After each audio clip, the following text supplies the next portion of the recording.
Oke, silakan Cak Jazili direspon bahwa belum tentu kepala daerah yang dipilih oleh DPRD itu sesuai dengan selera rakyat. Satu, yang kemudian nanti bisa jadi nih kekhawatirannya kepala daerah yang dipilih DPRD yaitu nanti mengabdinya kepada wakil-wakil rakyat yang memilih bukan kepada masyarakat karena ngerasa nggak punya kewajiban kepada masyarakat bukan konstituennya. Ya, ada kekhawatiran seperti itu. Tentu prosesnya akan tetap sama melalui partai politik.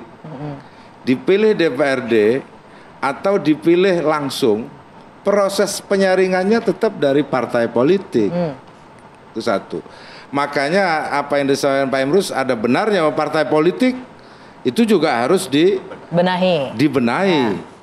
Nah, kemudian kalau dipilih oleh DPRD, saya sebutkan tadi, secara operasional itu pasti lebih murah. Udah pasti itu. Itu bisa pakai siapapun itu. Pasti lebih murah penyelenggaraannya. Nah, yang kedua, tetap saja kedaulatan rakyat harus dihargai.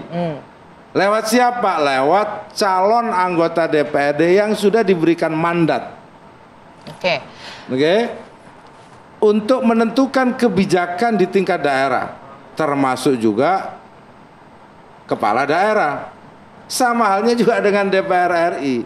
Tetapi kalau DPR RI, kalau khusus pemilihan presiden, itu sudah konstitusinya. Harus dipilih secara langsung. Oke, sebentar.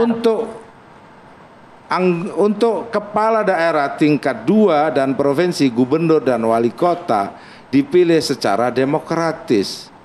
Nah, oleh sebab itu partai politik, pilar-pilar demokrasi itulah yang dibuat lebih demokratis. Oke, diperbaiki, dibuat lebih demokratis. Nah, ya. Karena apa? Sebentar. Karena yang terjadi hari ini, kemudian yang disebut dengan politik high cost, politik mahal, berbiaya tinggi, bukan hanya sekedar penyelenggaraannya, karena semua terlibat di dalam kecurangan, termasuk konstituennya.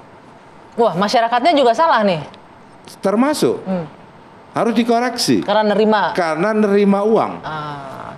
Bukan karena visi dan misi seorang calon kepala daerah. Saya sering kali. Tapi karena janji-janjinya, karena sembakonya, karena ininya, karena itunya gitu. Lebih kalau itu. Ketemu itu yang dibahas itu bukan visi misi, tapi gizinya. Gizinya bawa apa gitu ya? Benar nggak? Benar nggak begitu kira-kira? Iya.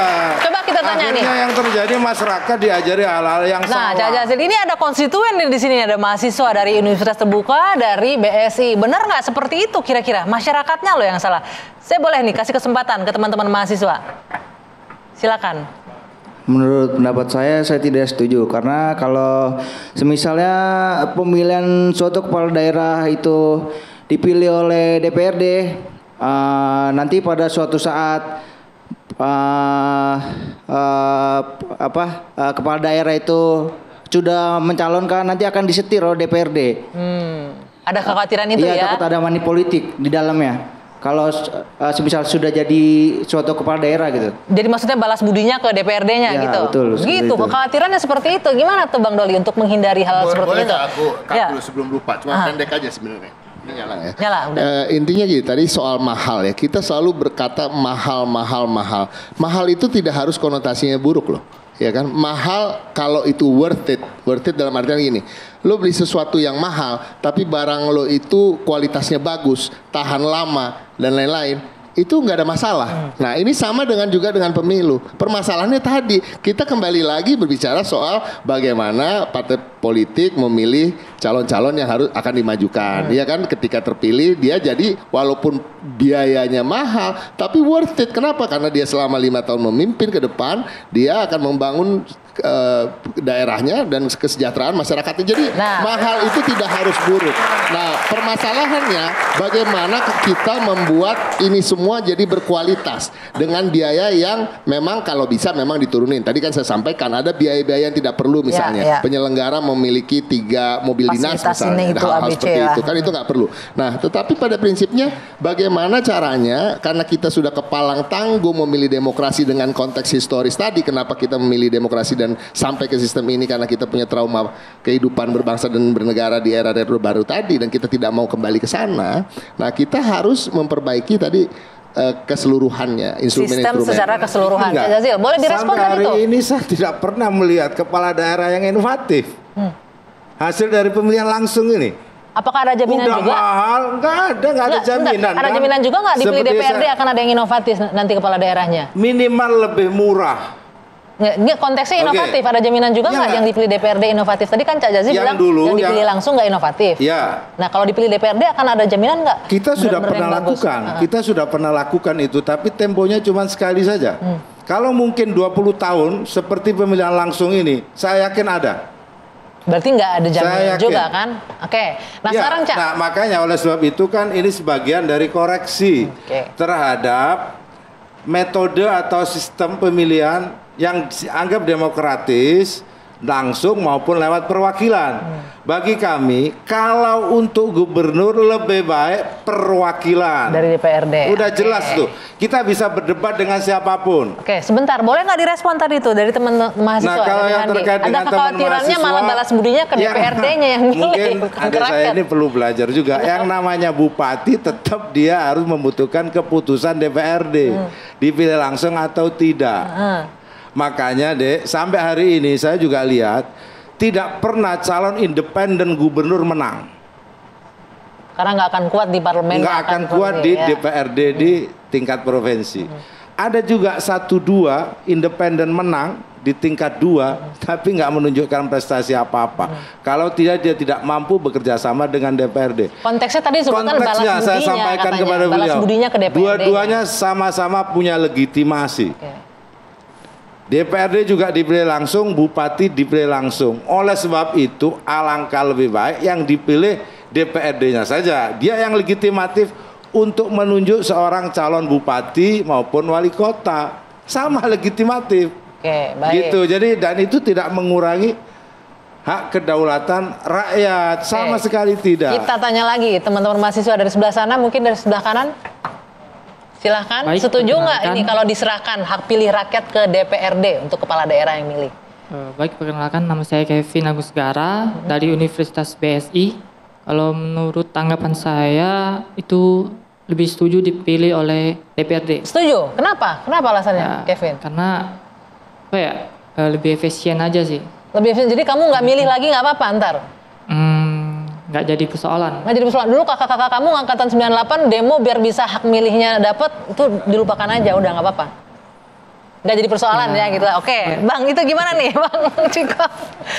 Lebih efisien katanya. Ini kayaknya harus dikasih pencerahan juga. Kontra, nggak ada masalah. Nggak ada Tapi masalah. kan kembali lagi, kalau kita mau bicara soal bagaimana rakyat menyikapi ini lebih penting lagi kan itu adalah hak yang cukup besar dan sangat besar. Kalau tadi dibilangin oleh Bang Doli kan juga kan jantungnya demokrasi itu pemilu. Ya. Pemilu itu apa sih? Ya memilih, hak memilih dan untuk dipilih. Ya. Baik itu oleh rakyat dan partai politik ya kan, terlepas dari tadi sistemnya detailnya seperti apa. Nah, rakyat kita sudah tahu bahwa sistemnya sekarang adalah pemilihan langsung.